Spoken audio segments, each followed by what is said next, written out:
Florence, you've been reading lots of different papers today. Let's start with the story that we've been reporting on in the news.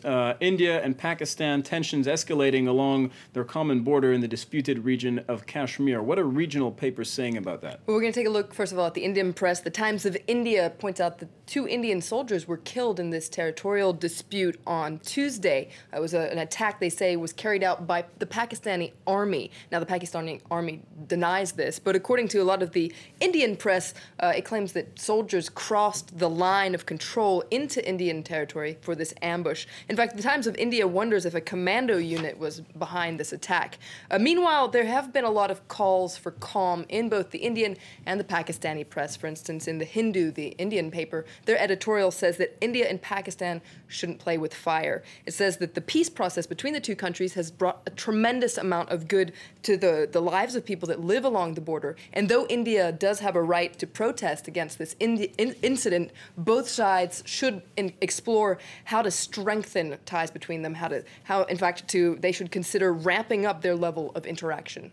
But why is this happening now? What do the papers have to say about the timing of this? Well, according to Dawn, this is a Pakistani paper, if you want to look for clues to explain these rising tensions right now, you should look at Kabul and Washington, D.C., not so much New Delhi and Islamabad. According to Dawn, with American troops being pulled out of Afghanistan and with Obama reshuffling his cabinet for his second term, both India and Pakistan are jostling for attention and influence. And according to Dawn, this is a very dangerous situation, and if it isn't halted soon, it could spread throughout the whole region.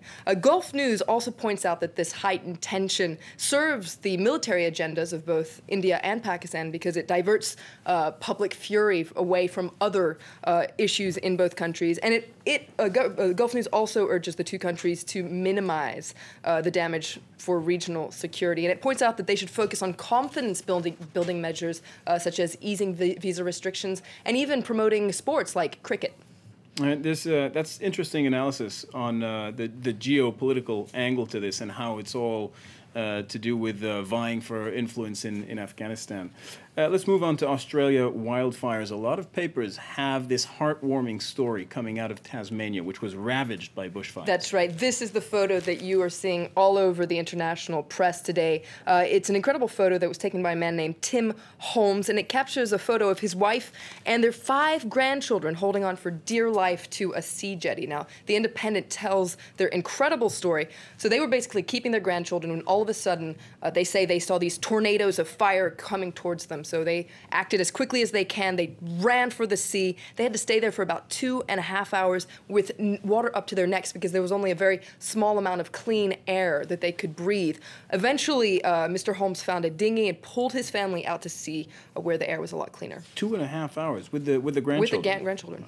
And The Guardian also has some impressive photos of the fires. That's right. There's an interesting photo spread in The Guardian today where you see another photo of the Holmes family, as well as some photos of burnt cattle. And this is something the Australian is focusing on today, the Australian paper. It says that 10,000 sheep were killed. 10,000 sheep were killed in a certain region. It focuses on the 70-year-old sheep farmer, Gary Armour, who says that it's heartbreaking to have to kill his sheep who have been injured in this fire. He says that at my age, as you get older, it gets harder and harder to pick things up.